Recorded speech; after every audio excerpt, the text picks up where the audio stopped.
Oke, jadi mari kita coba bahas lagi mengenai episode final pada musim kedua dari animenya Shadow Garden. Ya, benar-benar menunjukkan anime late game. Nah, jadi bagaimana nih episode ke-12 yang menyajikan begitu banyak pertarungan seperti biasa gitu kan, walaupun ya bagian Mordrednya tuh lada-lada lama dan juga banyak yang bilang ini anti klimaks lah gitu kan. Namun kita bisa dapat banyak informasi lah dari percakapannya si Mordred itu sendiri, seperti sihir yang ternyata tuh berasal dari dunia lain dan eksistensi berbagai dunia paralel yang berjalan beriringan dengan dunianya si Cid itu sendiri. So, jadi ini adalah review singkat untuk episode ke-12 dari serialnya Shadow Garden itu sendiri yang dibuka dengan kekacauan yang dibuat oleh si Ragnarok itu sendiri. Dimana di sini ternyata Cid sudah bisa menikmatin permainannya sebagai salah satu dari member Shadow Garden ya. Lebih tepat itu adalah ketua dari organisasi itu sendiri ya, dengan mengatakan kepada Mordred kalau mereka adalah Shadow Garden. Padahal Cid sendiri itu sebenarnya cuma tahu kalau gadis-gadis itu sendiri itu adalah pegawainya si Gama di Mitsugoshi gitu kan. Tapi ya udahlah gitu. Di sini juga Mordred sepertinya juga nggak kenal dengan Shadow Garden, meskipun harusnya sekte memahami ancaman besar tuh dari organisasi Shadow Garden itu sendiri. Tapi kayaknya di sini si Mordred itu nggak tahu kalau ada organisasi yang bernama Shadow Garden. Apakah Mordred adalah tipe orang yang tidak punya teman di circle-nya sekte Diabolos itu sendiri? Menarik gitu kan. So di sini juga kita bisa lihat ya bagaimana Mordred itu dibully habis-habisan sama Beta dan juga Epsilon. Dimulai dari tuduhan mencuri kekuatan dari ras elf gitu kan dengan menggunakan pedang kasat mata, sampai pada kekuatan Mordred yang terlihat begitu lemah banget di hadapan Beta dan juga si Epsilon. So di sisi lain Ross berhasil mengevakuasi ya seluruh penduduk istana ya yang ada di dalam istana doang gitu kan, karena di bagian kota itu telah diurus sama si timnya Lambda gitu kan, bersama K, Omega dan juga ada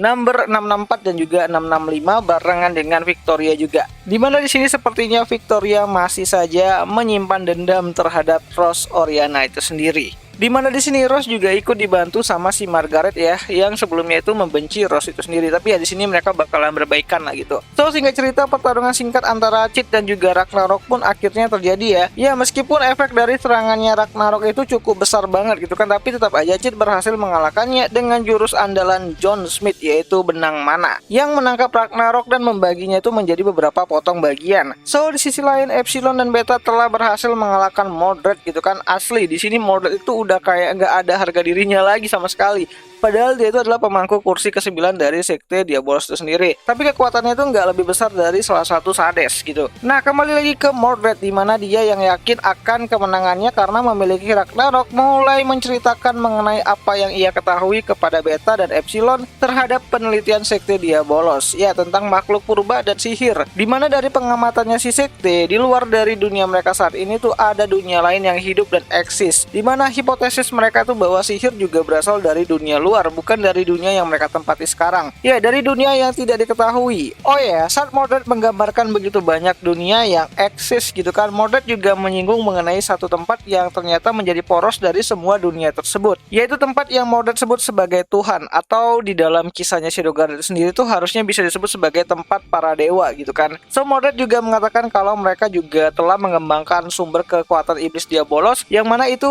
berasal dari dunia lain atau neraka yang pertama. Ya, jadi iblis Diabolos itu adalah hasil penelitiannya sekte Diabolos dari hasil ekstrakan mana pada makhluk yang berasal dari neraka pertama. Nah, di sini juga Mordred menjelaskan kalau Ross harusnya adalah salah satu dari kelinci percobaan sekte. Namun karena bapaknya Ross itu nggak mau, akhirnya kerajaan Oriana tuh hancur seperti sekarang lah gitu kan. Tapi ya Mordred berjanji bakalan membangun ulang kerajaan jadi lebih baik lagi. Tapi ya siapa yang percaya gitu kan. So saat Mordred mulai mengagung-agungkan kekuatan dari Ragnarok, bagian tubuh Ragnarok pun jatuh menghantam dirinya, yang membuatnya itu tidak percaya kalau Shadow telah berhasil mengalahkan Ragnarok. Dan dengan rasa frustasinya, Mordred pun lantas langsung memakan bagian kecil dari tubuh Ragnarok dan berubah menjadi monster yang nggak terlalu menyeramkan juga sih. Tapi ya intinya Mordred mencoba untuk bergabung dengan Ragnarok dan menyerang Shadow. Namun ya sialnya Mordred malah kena aim atomic supermasif di depan mata kepalanya langsung. Gimana nggak modar gitu kan si Mordred. Ya bayangin aja efek dari aim atomic yang Cid gunakan pada episode ke-12-nya tadi itu bisa sampai ke planet lain. Gokil emang gitu kan. Jadi nggak heran kalau cahaya ungu ilmunya itu bisa sampai ke kerajaan Midgard dan sekitarnya. Oh ya, di sini juga kita dilihatin mengenai beberapa karakter yang pernah muncul juga selama serialnya dari Shadow Garden itu sendiri, kayak si Alexia yang sangat kawaii banget gitu kan,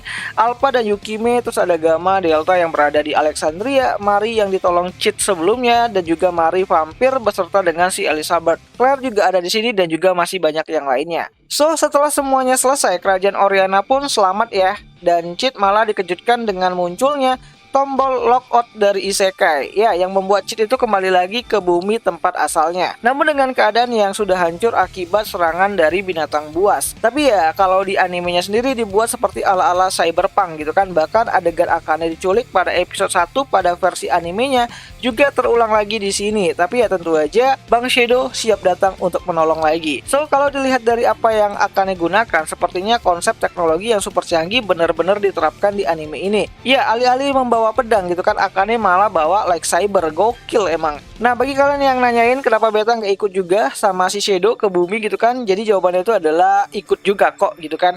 Dimana informasinya itu sendiri tuh bisa kalian lihat pada Kagejutsu versi Chibi saat Epsilon ini tuh menangis kala tahu si beta ini tuh dan Shadow masih belum pulang ke rumah gitu kan, akibat kesedot di dalam black hole. So, jadi bagaimana nih menurut kalian mengenai episode terakhir pada musim keduanya kali ini? Baguskah atau cukup cepat banget? Tapi ya jangan khawatir karena informasi untuk adaptasi movie-nya dari serialnya Shadow Garden sudah keluar juga, meskipun belum ada yang namanya itu tanggal rilisnya. So, jadi kita tungguin aja lah gitu kan. Karena ceritanya pasti bakalan epic waktu arc bumi itu sendiri yang bakalan dijadikan sebuah movie. Ya, bakalan ada peningkatan kualitas baik dari segi grafis dan juga story-nya. Harusnya bahkan musiknya juga bakalan lebih ditingkatkan lagi. Karena ini adalah versi dari layar lebarnya, pasti itu bakalan bagus banget lah gitu kan. Apalagi ini tuh menceritakan mengenai arc bumi sisa dari volume keempat dari adaptasi light novelnya itu sendiri, sebelum nantinya bakalan masuk ke light novel volume kelimanya, di mana Cheat bakalan pulang lagi ke isekainya. Dan ini bakal menarik banget karena ini akan jadi panggungnya si Cheat bersama dengan juga si Beta dalam menginvestigasi apa yang terjadi di bumi yang terlihat hancur banget, apa ya, nggak berbentuk banget lah gitu kan. Sudah berbeda waktu pertama kali Cheat itu tinggali gitu kan, karena udah chaos banget dan jadi kayak apokalips arc lah gitu kan pada movie-nya nanti. Jadi ya kita tungguin aja lah gitu kan, apalagi nanti si Nishinon Akane bakalan balik lagi gitu kan, dan itu bakalan jadi reunian lah si Cheat ini tuh sama itu karakter heroin pertama di serialnya Shadow Garden itu sendiri. Dan ya, akhir kata itu aja lah dulu mengenai review singkat kali ini, dan jika ada yang salah aku minta maaf. Dan bagi kalian yang pengen nonton animenya, kalian bisa nonton animenya Shadow Garden ini sendiri tuh di aplikasi Fitno yang tautannya sendiri telah aku sertakan di kolom deskripsi video ini, jadi jangan sampai kalian itu kelewatan.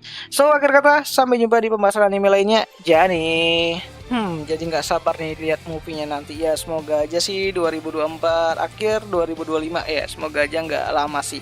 Dan juga berharap nanti light novel volume 7-nya juga rilis berdekatan dengan perilisan dari movie-nya. Ya, semoga aja.